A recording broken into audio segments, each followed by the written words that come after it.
Right, welcome to a top-down analysis. So yeah, looking at Bitcoin, we've obviously just had the FOMC rate cuts yesterday. And yeah, let's just get stuck into Bitcoin for the monthly and see what the charts have to say. So my analysis obviously hasn't changed on the high time frames. So we've swept the previous quarterly high, and from that, looking as to what opposite liquidity could Bitcoin target, having swept the buy side liquidity from the previous month and quarter. Well, we haven't yet closed this month, but that'll be the next target once this month closes, given the weekly aligns with this kind of bearish thesis. But if we had to look for inefficiencies, we can see this level here as well. This also lines up with the yearly open, which is what I'm looking for price to retest for a bounce and a potential continuation of this high time frame trend. Of course, time is running out if you have to apply the time-based model of Bitcoin. That being that the final quarter of the 4-year cycle is when Bitcoin tops every single time. Then it takes a year to make a bottom, and that's the low of the bear market, such as December 2022. And you can go back and track this for all the prior cycles. However, this 4-year cycle that we've been in has been like nothing else we've had before, simply because of the different players involved, right? We've always had just retail, we've never had traditional finance, and this is an institutional bid right here. The structure of the price action is different. No longer do we have blow of tops, and this was evidence in the the previous autumn's half of the previous cycle. This is where everybody was saying 100,000 Bitcoin, and probably would have got there if the futures market hadn't sort of opened over here. So that's a video for another time. So yeah, sticking back to where we are now, we've swept the previous quarterly high, so I'm expecting previous lows to get swept, and there's no swing lows on the monthly, but there is this monthly fair value gap. This will become potentially a swing low, depending on how November plays out. That's what I was saying. If you subscribe to the 4-year cycle, you're running out of time. And so, kind of my thoughts from including my macro understanding, and if I had to apply my liquidity theory, is that we are in the final phase, which is euphoria phase, and that's when credit becomes cheap. Interest rates get cut, so there's a flow of liquidity, but why is it that the markets crash months after the rate cuts? And that's because smart money have been in this market since this level here. Exact same bottom or time, the same time as for bottom for Nasdaq, the risk assets, and smart money have been in this market for 4 years. And once interest rates get cut, it's cheaper money for retail. And once retail open, that's typically where smart money are the counterparty. So I'm expecting a blow off top, and gold obviously is kind of already doing that. Nasdaq's looking kind of blow off toppy as well, but I do suspect a pullback and then one final push, especially for Bitcoin. If you look at gold, I think Bitcoin's going to do something similar. And as somebody else said in the live stream in the chats, it's probably going to be another melt up. So yeah, we'll see what happens with the Fed. There's a lot of uncertainty. It was a little more clear in the last FOMC meeting last month, but that was only for the few months ahead, and it's becoming more and more clear that it's a split decision going forward, or rather nobody really knows for sure. So yeah, as we get closer to Q1 in 2026, it's going to get pretty interesting, and I think we get one more push. But we don't have to guess. We can look for lower time frame confirmations when we get there. So dropping down to the monthly, it was this change in the state of delivery on the weekly that confirmed for me that we should see lower prices. Of course, this was a big liquidation event which we swept previous weekly and monthly lows. And we're in this order block here. So of that order block, I think it was the monthly, the 0.5 was respected at this right over here. And we got that bounce on the 0.75 of this wick as well on the low time frames.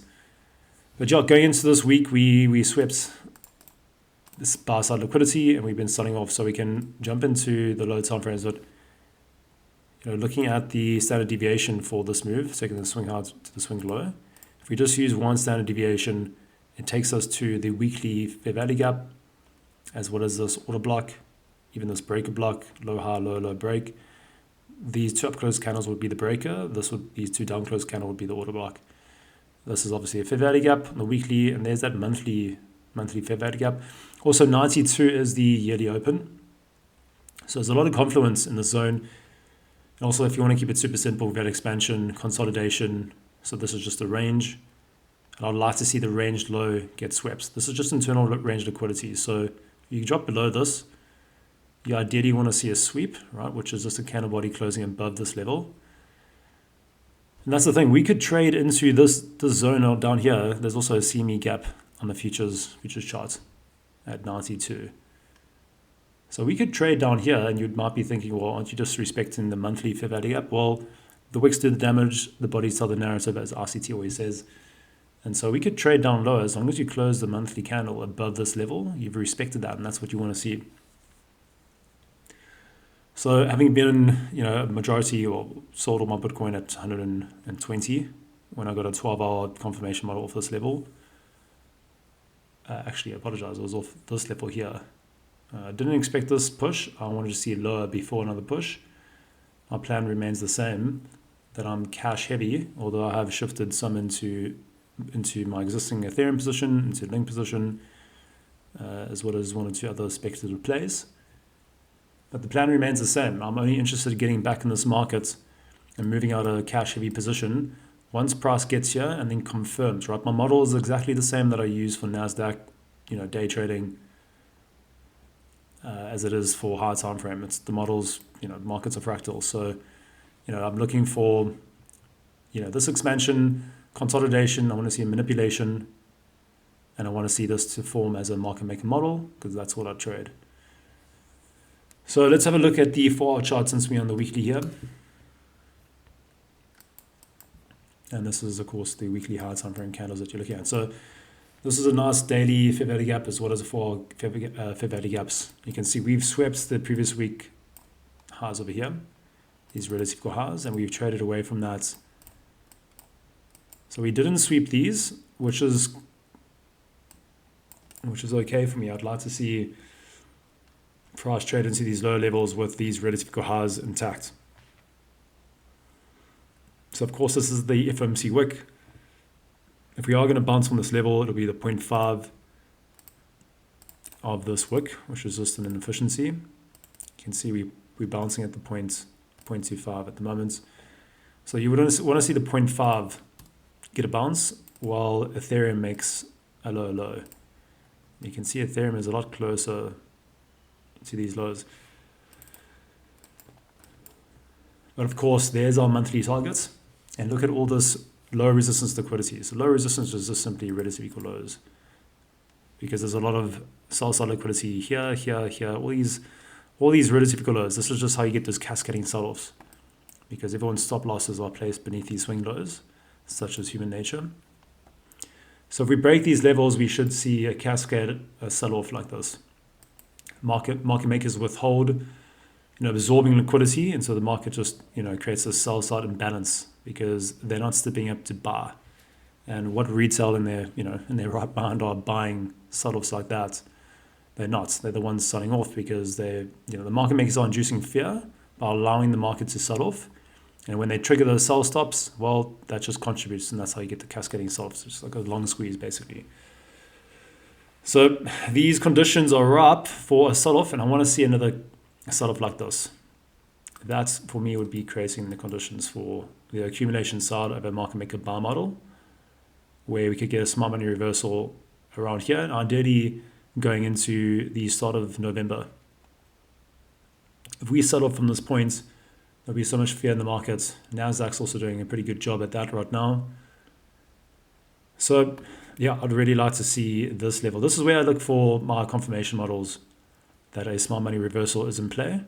And once price has been expanding to the downside, I'll then look for a reversal and then price to then trade in the opposite direction. So this would be accumulation on the market maker's behalf. As the market's starting off, they're always the counterparty. So I look for two things, liquidity and inefficiency, because of the two reasons why the price moves. So once we get a smart money reversal, that's when I'll start allocating capital again in my long-term portfolio. Probably won't go all cash. Sorry, I won't deploy all cash because it's at a later stage of the cycle. So I'll just add to the existing positions, build a Bitcoin position if we are sub 100K. That's a good place to reaccumulate after exiting at 120. So yeah, this is what I want to see. I want to see the market start off now into the zone, or at least any time before, it's the 30th of October actually. So yeah, November's literally a day away, 31st, okay, a day or two. So yeah, going into the weekend is the start of the new month, which is fantastic. And the reason being is that here's the start of the month. So if we can just hold, if we hold before that, fantastic.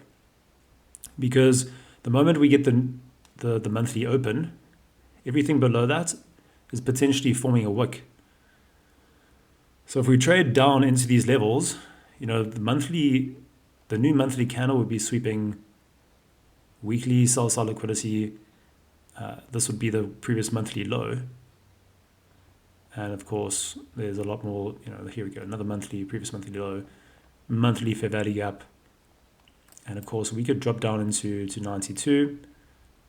And then, yeah, if we do that and we get a reversal, that could be the monthly wick potentially formed. And so that's what I'm looking for. That's what I require from the market in order to get, to deploy more capital. So yeah, that's where we're at now. And once we get a close,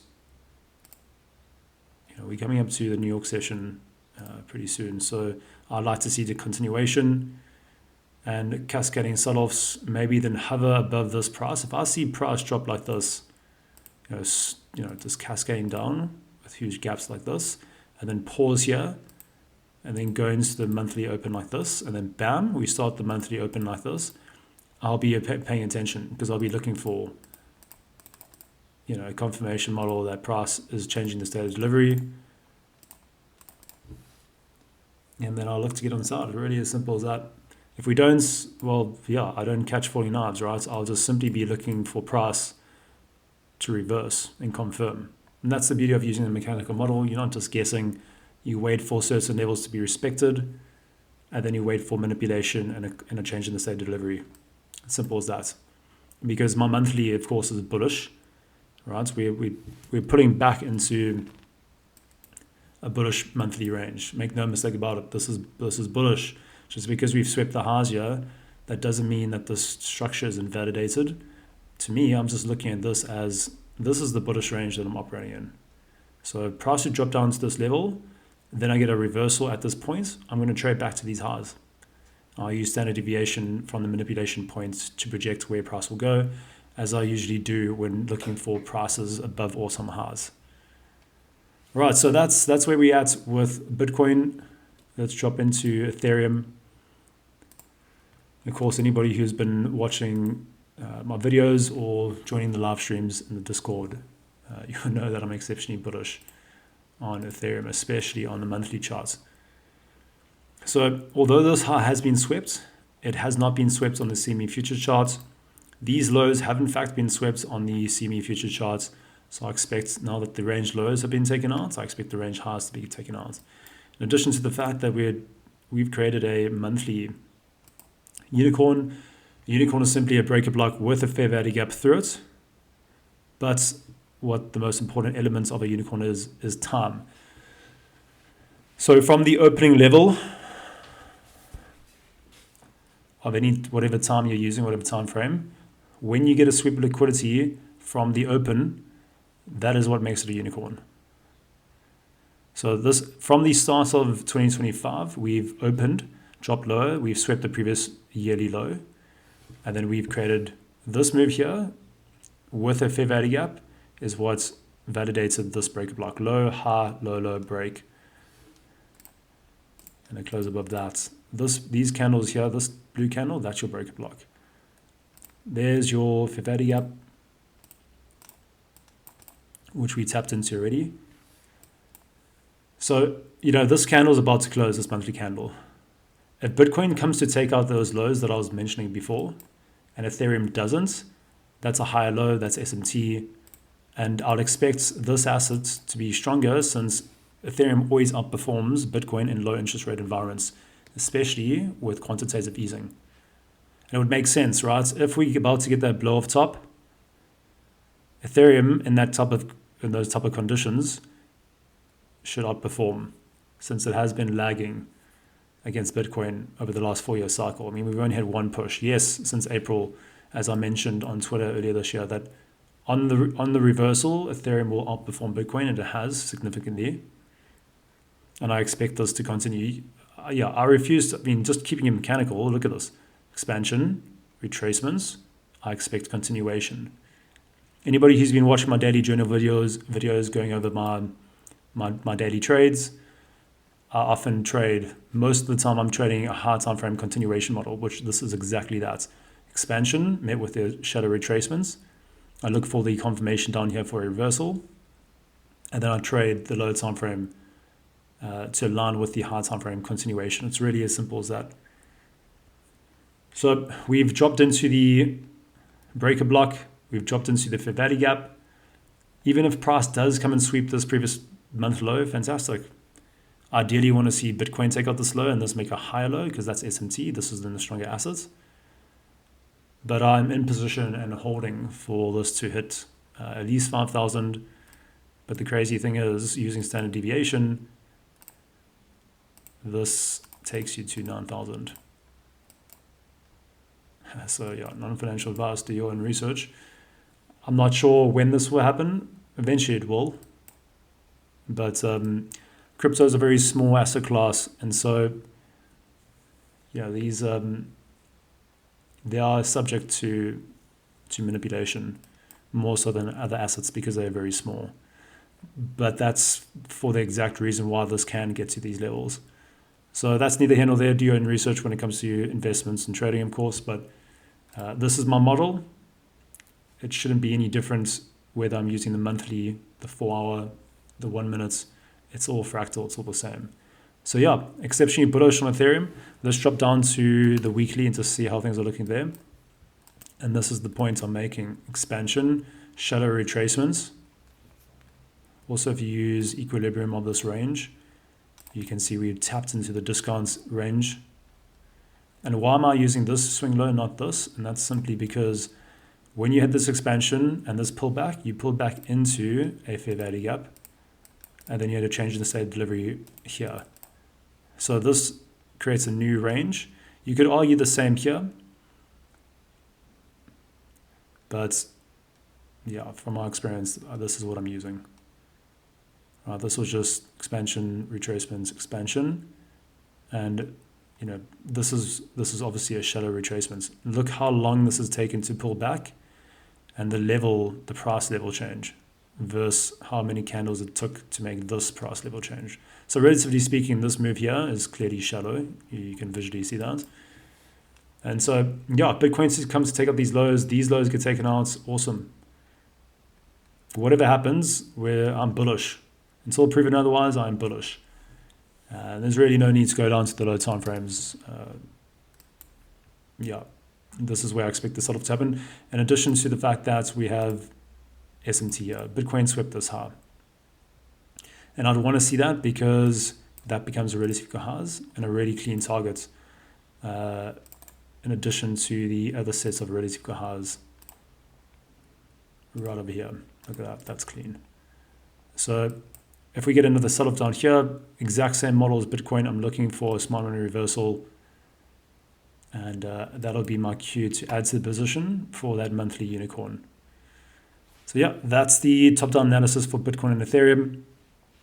See you guys next time.